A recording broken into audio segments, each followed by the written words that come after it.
You ready to beat your bookmaker? Well, then it's time to follow the model. Welcome back, everybody. You know what this is. It's the Follow the Model podcast. I'm your host, Thaw, founder of ThawBall, and we have the architect of the model on the line. What's up, Gates? The architect is doing well. We're firing on all cylinders. Had a clean sweep last week. Let's keep this momentum going. Got to keep it going through Thanksgiving and this week. Doing well is an understatement. A clean sweep last week, the one we've been waiting for to get us back over 500, both via units and via record. So to review, last week, 5-0 plus 8.5 units on the season, plus 5 units, 30-26 overall record as we march back towards that 60% mark and over 60% that we hit last season with the model. And we have confidence now. We've seen it week in, week out since really around week 7, week 6.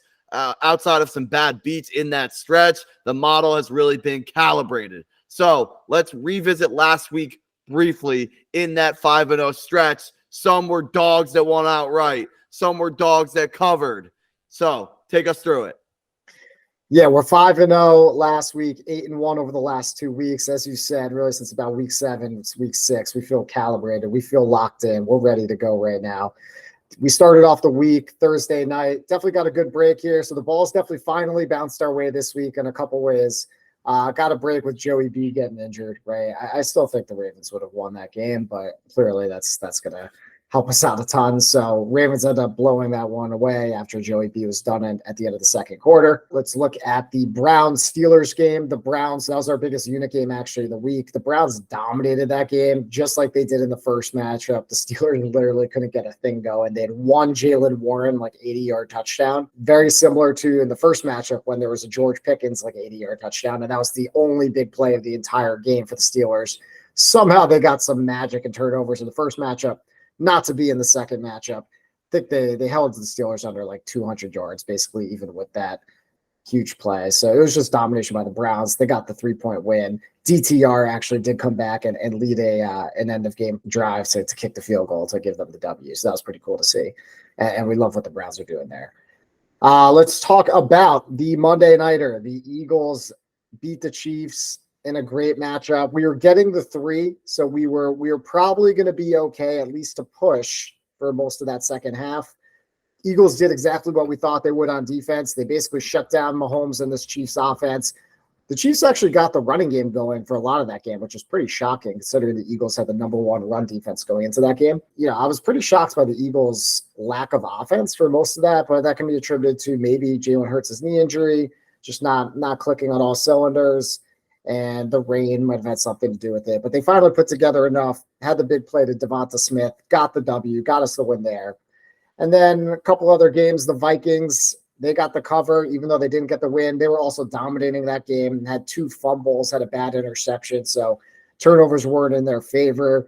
And that may preview us for the Broncos game this week. But the Vikings, even though they lost the game, did cover the 2-point spread. And then finally, the Bucs, also a loser, but covered the spread for us, 13.5, lost by 13. Baker and the offense actually played pretty well against the tough 49ers defense and kept that game close enough.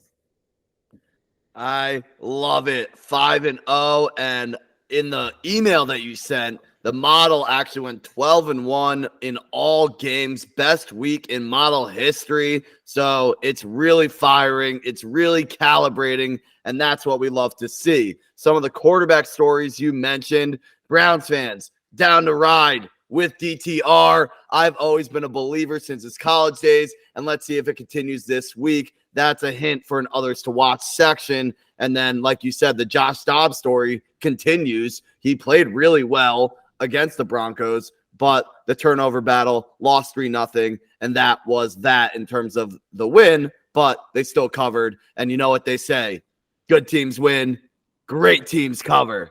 So That's my Vikings. Great teams cover, baby. So let's move directly on to week 12 and keep the momentum going. It's a Turkey Day week. And so, with that, Thanksgiving, we know the model is trying to help your stay away from the family as much as you can, right? Lock you in on the TV, get you out of those awkward political conversations that no one wants to be a part of. So, let's start it off with that traditional Turkey Day team and Turkey Day game, except this time the Lions are finally the favorite, and they're finally the team to watch in the NFC North. Lions -7.5 at home against the Packers. Yeah, we did lock this in at -7, which we're pretty thrilled about. This is one where I think a lot of people are going to be scared away. They see a huge spread on Thanksgiving. The Packers have that brand name. I could see a lot of people already going saying, hey, I'll just take the points, especially getting the hook, the 7.5. Easy way to go. Let's go that route. This won't be a blowout, right? Wrong. The Lions are going to dominate this game. They already won 34-20 in Lambeau, and this Lions team is going to be so fired up. There's certain things that are division rivals, right, that get played up. The Packers have been beating the Lions' ass for 25 years and counting. They finally have a much, much better team, and they on Thanksgiving at home, they're going to want to give their fans something they've been waiting literally 30 years for. That's an absolute domination and an embarrassment of this Packers franchise. That's what they're going to want to do. They're going to deliver for their fans. They are just a much, much better team. People are going to get sucked in by that Packers win last week as well, potentially. Let me tell you this, that Chargers defense is atrocious against the pass, which is what Jordan Love was semi-successful with last week. Not even great, but at home in Lambeau. And Joey Bosa went down. Now they go to Detroit. Detroit's going to run the ball all over them. Goff's going to have a field day at home. They win this game by 14 points or more. Let's go, Lions pride. Their fans deserve it. It's been long enough. So we like it. The man Campbell eats turkey on Thanksgiving with a cover. So let's move on. Game 2, still on Thanksgiving. Seahawks +7 at home against the Niners. Ton of points to be getting here at home. Arguably the toughest place to play in the NFL in Seattle, coming off a tough loss against the Rams. Now, the big question here is Geno Smith and his health. He went down last week. We're still monitoring this, and we're going to monitor it up to game time. Looks like he just has a really bad bruise on his triceps, on his throwing arm. If this was a game on a Sunday, I think there'd be no doubt he plays. It's still questionable if he does, but I think it's leaning towards playing. If he does play and he's anywhere near 100%, we got to lock this in getting 7 points at home, like I said. The 49ers just lost one of their best secondary players in their safety, Hufanga. He tore his ACL last game. When that happens, you could immediately tell there was a big hole in that 49ers secondary. They have an amazing front seven, the best front seven in the NFL, especially with adding Chase Young over the last couple of weeks in the trade deadline. But the secondary has been weak. They got Javarius Ward, great corner. Besides that, it's pretty weak all around. They just lost Hufanga, like I mentioned. So, the Seattle and their passing offense can definitely exploit as long as they can buy some time. This offensive line is getting healthier and healthier. They just got back Abe Lucas, who's been out the entire season since week 1. Huge addition for them at tackle, right? So if they can just buy a little bit of time like the Bucs were able to do last week on offense, they can definitely keep this game within 7 points at home. Okay, sounds like there is that big injury to watch. Otherwise, if Geno plays, you're going to lock it in. So stay tight to the Substack and see what the model says, what the injury report says, more accurately, coming into game time for that one. Let's move on to Sunday football.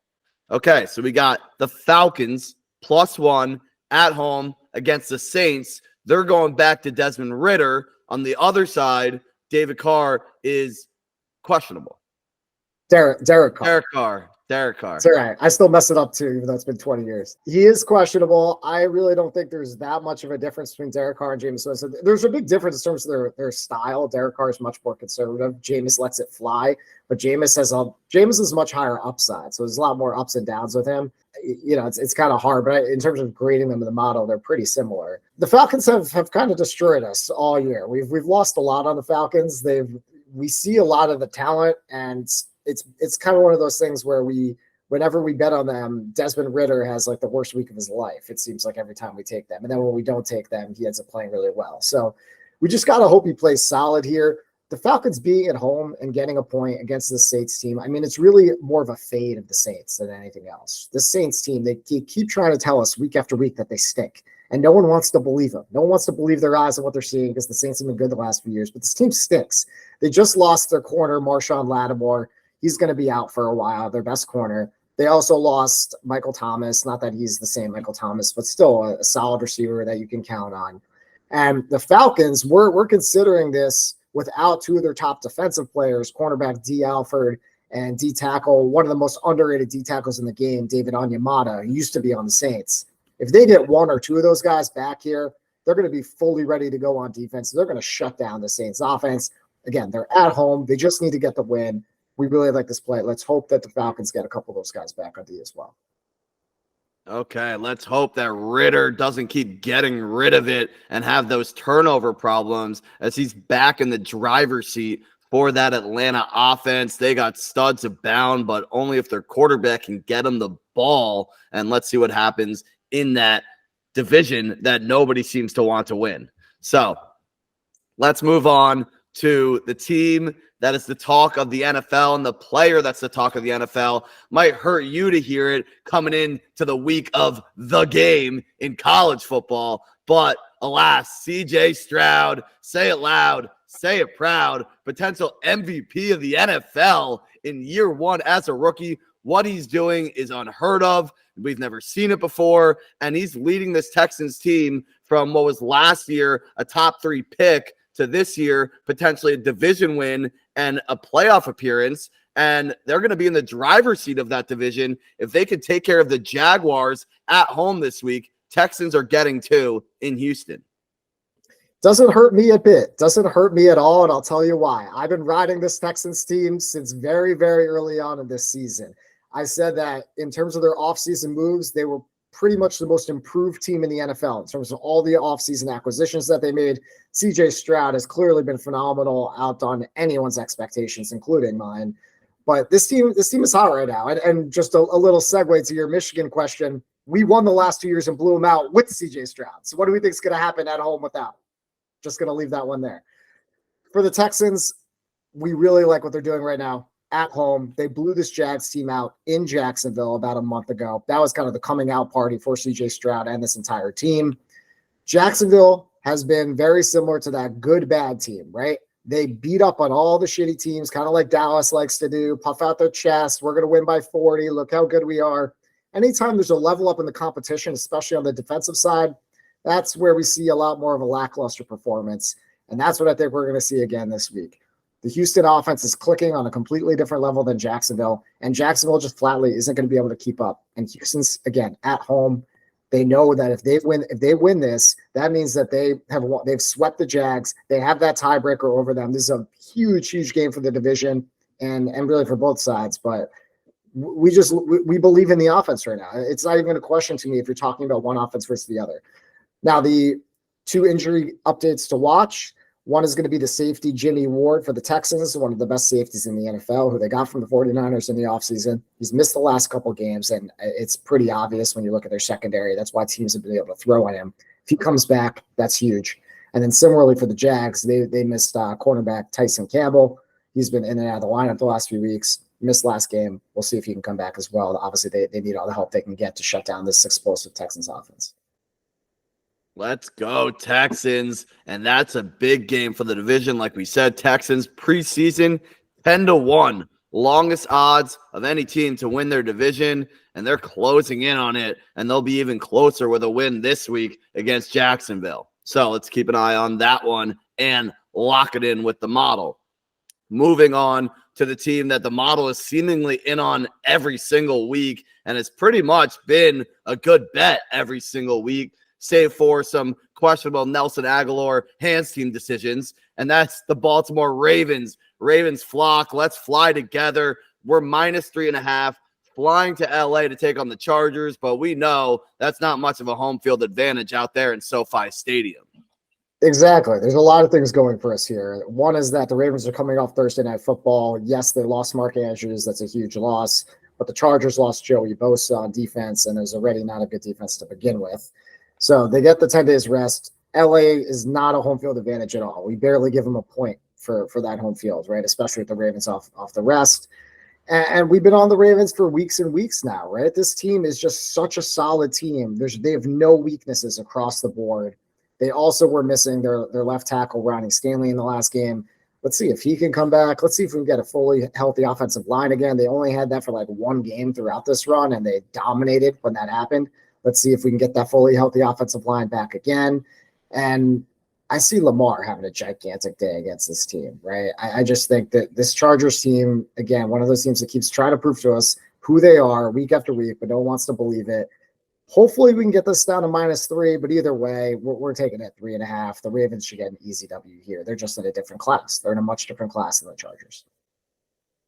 Yeah, and one thing I'd like to know just in the eye test, and I know the model doesn't put as much weight into position players, but old dirty Beckham starting to look like his old self. Odell, I mean, he's not going to be like he was in the Giants 7 years ago, of course, but he is starting to look like the guy we saw in the Rams in that Super Bowl run and really looking like an explosive player for that offense. Great point. Great point. He's looked the best he's looked since he's been on the Giants, I think. He's all of a sudden, there's shades of the old Beckham, and that just takes this offense to another dimension. Absolutely. So, like we said, Ravens flying high. Let's stay on that birds theme and fly, Eagles, fly. Another team, the model can't quit. And why should it? Because the Eagles keep coming through for their backers. And they're going to be -3 at home against Buffalo, who, yeah, they look good, but they're also playing the goddamn Jets. Yeah, this is a big one that we want to lock in at 3 versus 3.5, and you can still get it on 3 on PointsBet. It's 3.5 almost anywhere else. That's a big one here. The spot worries me a little because the Kansas City game, the Super Bowl rematch, was such a big spot, right? Not only is it a big spot to come play Buffalo the next game, but then it's also a short week coming off Monday night. So that does worry me a little bit, but what makes me feel a lot more comfortable is just looking at the rosters up and down, and hopefully the Eagles will do what they should have done last game, and that's just rely on the run, right? I don't know why they abandoned the run so quickly against Kansas City. They were trying to throw the ball, and the offense stagnated for a long time, besides that long Devonta Smith throw. This team, when they just hand it off to DeAndre Swift and they use the Jalen Hurts run game, they can't be stopped. Now, I know some of that might be to protect Jalen Hurts for the rest of the season, especially if he's a little bit banged up. But just keep feeding these running backs. I mean, especially with Cam Jurgens, who just came back last week, their offensive line's fully healthy for the first time in about 2 months. And the statistics just blow it out the water when they're a fully healthy offensive line versus when they're not, in terms of how dominant this run game can be. So if they do that, the defense just needs to keep Josh Allen in check, and Josh Allen's not having his best season, even though he's played really well. He's had people around him that have disappointed. You know, it just seems like something's not clicking in Buffalo. So as long as there's not a letdown spot here for the Eagles, they are at home. It's another great team they're playing. So it's a tough back-to-back, but we still really like it with the -3. The Eagles are a much better team. Yeah, and on that Buffalo point, even though they did score 32 last week in the first half, if you watch, that offense kept stalling out, kicking field goals, even after I think they got the opening kickoff fumble and had to kick a field goal. And then finally, a bad Zach Wilson interception towards the end of the first half. They were able to cash in 16-0. And then from there, the Jets D kind of let go of the rope a little bit in the second half. But I wasn't personally as impressed with that Bills offense as maybe the final stats showed. Yeah, and then listen, the Jets are a top 3 to 5 defense in the league, so a little of that's expected. One other injury note is that cornerback Teron Johnson for the Bills also had a concussion, so good chance he misses this game. That'll just open things up even more so for the Eagles. I like it. Fly, Eagles, fly, like they've been doing all season as they try to march back to the Super Bowl after winning that Super Bowl rematch this past Monday night. Now, that's the 6 plays, 2 on Thanksgiving, 4 on Sunday. Let's move to the others to watch. There's a few you got your eye on, starting with that Cleveland team, the Dog Pound. We're down to ride with DTR, and they're +2.5 going to Denver and playing the Broncos, who are really hot right now. Sure, the Broncos are really hot, but the Browns are a much better team. And why are the Broncos really hot? It's because of the turnover margin that they keep lucking themselves into, right? At a certain point, when you have like a plus 10 differential, all on fumbles, almost all on fumbles, that's going to turn around at some point. They wouldn't have even been in that Minnesota game if it wasn't for those couple of fumbles that they got. They're just free points that they're getting. And if that turns over, even in the slightest, the Browns know they just need to run a conservative game plan because this Denver offense still is not doing it. It's not like Minnesota has an elite defense. They're kind of middle of the pack. The Browns do have an elite defense, and they should be able to shut down this offense. So we like the Browns to come in there, shut things down. Kareem Jackson, the safety, one of the better safeties in the NFL, just got suspended again after serving a 2-game suspension for that hit he gave on Josh Dobbs, even though they didn't even call a penalty on it, and it caused the fumble. I think it caused the fumble. I mean, no, they stopped him on 4th down in the first quarter. So they didn't even call a penalty on the field. He ends up getting suspended 4 games after the review. So he's going to be out for this game as well. Another big piece to that defense, which has been playing a lot better, but without Kareem Jackson, that's a significant loss. Yeah, for sure. And the Broncos have been barely eking out those wins, and the offense is still kind of doing better, but no one would confuse them with an explosive offense. And against that Cleveland D, that's a tough matchup for Russell Wilson and Broncos country. So let's move back now to the third Thanksgiving Day, and say what you will about the model, but it's a model for the people, and it's trying to give you all the Turkey Day action that you could ask for. And this is the NFC East matchup of the Cowboys. How about them Cowboys? Like you said, when they play a bad team, they just run it up. And that's a preview for this minus 10.5 line at home against the Commanders. Yeah, so one of the great things that you can tell when the model's locked in is that whenever the lines start to move, they're moving away from the model, right? So like they're moving closer to what the model predicts, I should say, right? So like in this case, this line opened at minus 10. We honestly should have locked it in then, but it wasn't a ton of value. Now the line went to minus 10.5 almost immediately.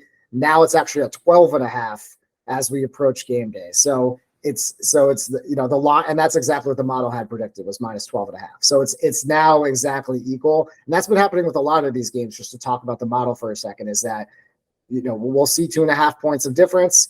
Then as as the lines come out, as the week goes on, it goes more and more towards what the model had predicted initially, which is a great sign for the model, but which is also why we want to lock in these lines as early as we can.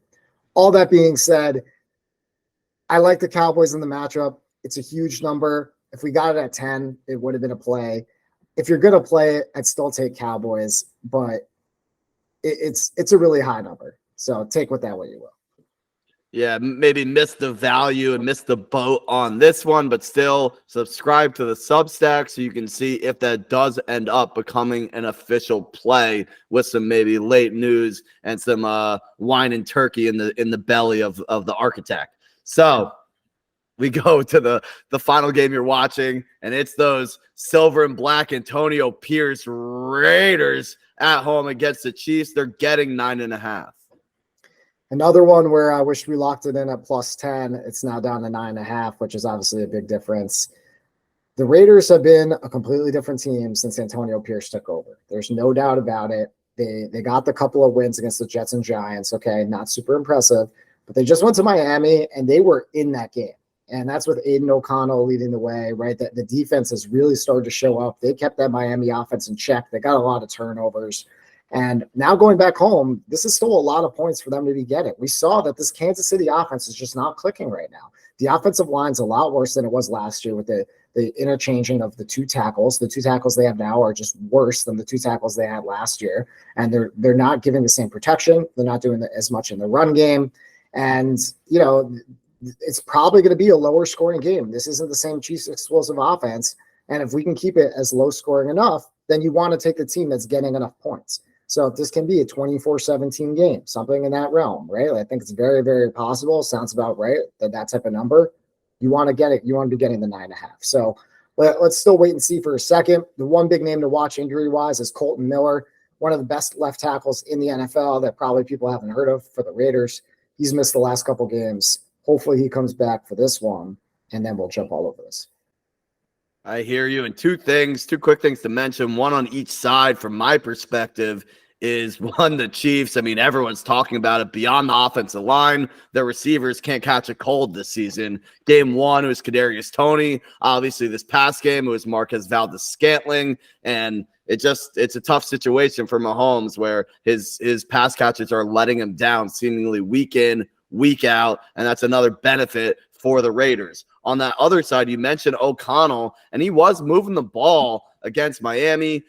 He did throw 3 picks, but I gotta say, at doing ThawBall, 2 of those Jalen Ramsey interceptions were special diving interceptions that I don't know how many other corners in the league make those picks. And what the model has shown is since Jalen Ramsey's come back, this Miami defense is easily a top 5 unit.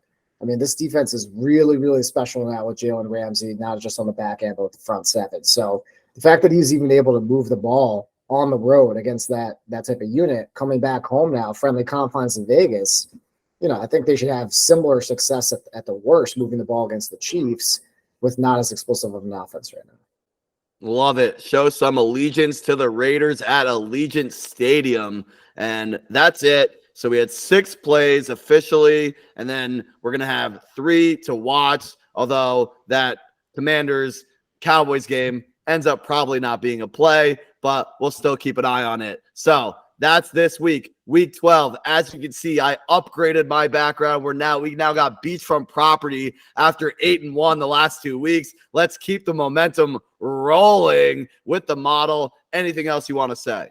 That's about it. I just want to see an even better view next week after we get another sweep. I'm looking forward to it. If you haven't been tailing the model, now's the time. Get on the bandwagon. The rest of the season, it's going to be a lot of fun. Let's go. Yeah, beachfront from here. We go to castles. I don't know what else, but we're going to keep it rolling. We're going to keep aiming to better that 63% from last season, and we're well on our way after some early season hiccups. I mean, since week 6, like we said, that record is pretty special. So that's all we got for week 12. This is Follow the Model, and we're signing off.